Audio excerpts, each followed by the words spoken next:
सवालात जारी हैं और हमारे मेहमान हैं सिद्दीकुल फारूक साहब, पाकिस्तान मुस्लिम लीग नवाज की तर्जुमानी कर रहे हैं, इरफान सिद्दीक साहब और सरवर बारिश साहब। सिद्दीकुल फारूक साहब, बात हुई नजरिए की, वो क्या नजरिया था जिसकी बुनियाद पे पाकिस्तान मुस्लिम लीग नवाज को वोट मिला? वो नजरिए को थोड़ा बताना चाहेंगे आप? मैं नजरिए से मुख्तसर, अगर आप इजाजत दें तो मैं एक सवाल और डाल दूं जी। वो जो नजरिया है जो ज़िमनी इंतखाबात जून 2008 में हुए उसमें 11,000 वोट पड़े हैं इन्हीं के उम्मीदवार को। तो अगर नजरियाती वोट बैंक है किसी पार्टी का तो वो सॉलिड वोट बैंक होना चाहिए, वो नहीं है।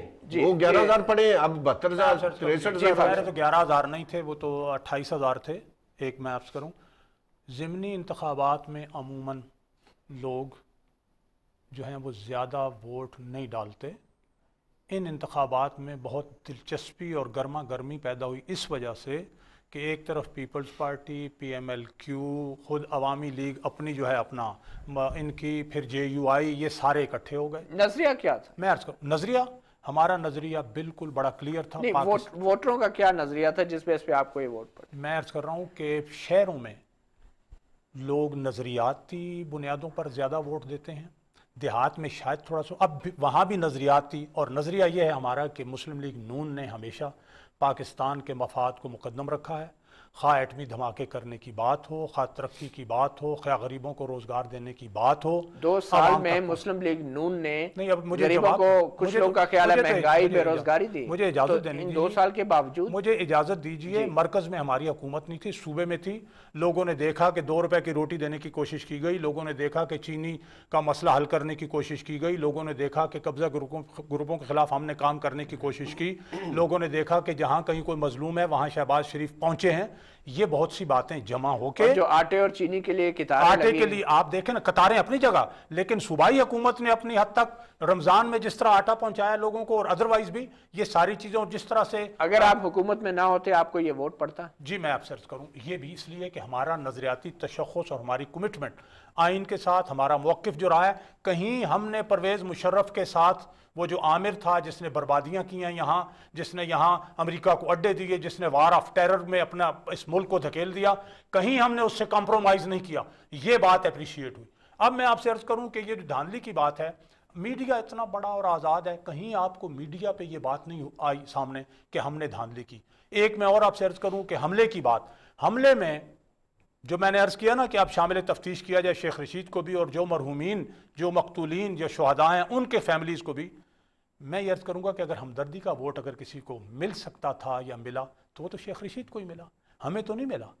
अब मैं आता हूँ इस बात पर कि शेख रशीद साहब ने जो पीपल्स पार्टी के हवाले से जो गिमिक्स की, इस पर जनाब सिद्दीकी का नुक्ता नज़र अपना। मैं समझता हूँ कि अगर वो गिमिक्स न करते और पीपल्स पार्टी साथ न देती तो उनका अपना तो वोट बैंक ही कोई नहीं था, लिहाजा इन गिमिक्स से ही उन्हें वो वोट सारे इकट्ठे कर लिए। एक शख्स 6 मरतबा मुसलसल कौमी असम्बली का रुकन बना और आप कहते हैं उनका वोट बैंक नहीं था? जी, तो वो उनका वोट बैंक, जब वो आके लड़े हैं तो आपने देख लिया उनकी जमानतें तो जब्त हुई दोनों सीटों से, तो वो वोट बैंक खत्म हो गया ना जी। वो वोट बैंक मुस्लिम लीग नून के साथ था।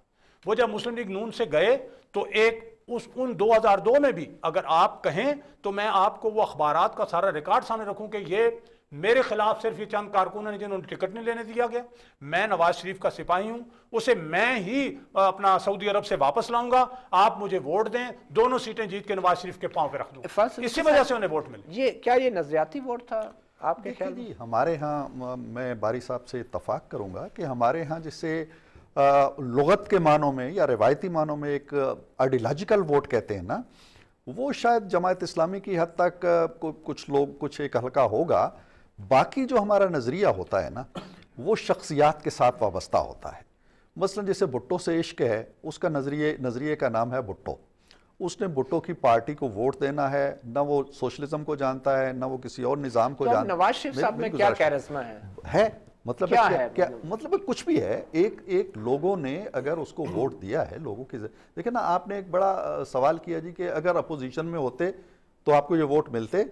आप तसव्वुर करते ना 2008 में कहाँ था जावेद हाशमी, कहाँ खड़ा था वो? मारे खा के जेल से आके कोड़े खा के खड़ा होकर इलेक्शन लड़ा है उसने, अपोजिशन में था ना।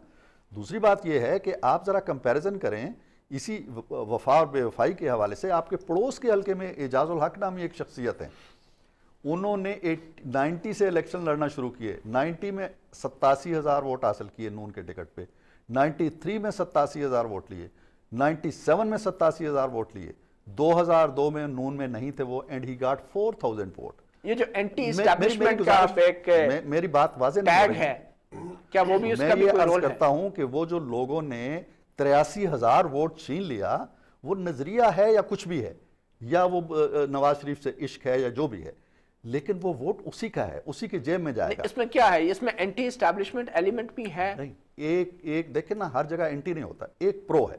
भुट्टो को चाहने वाले लोग भुट्टो को वोट देंगे, ना कोई एंटी है ना कोई प्रो है। जो नवाज, ये हल्का वो हल्का है, पाकिस्तान के महदूदे चंद हल्कों में से है जहां नवाज शरीफ का वोट 50% से ज्यादा है। आप सारी जमातें अब खड़ी हो गई हैं उसके खिलाफ। जी सिद्दीकी साहब, हम गुफ्तगू जारी रखेंगे, एक मुख्तसर ब्रेक लेते हैं और ब्रेक के बाद हमारा वही सेगमेंट, मेहमान एक दूसरे से एक सवाल करते हैं एक मेहमान से, और जब हम वापस आएंगे तो अपनी गुफ्तगू जारी रखेंगे एक मुख्तसर वक्फे के बाद।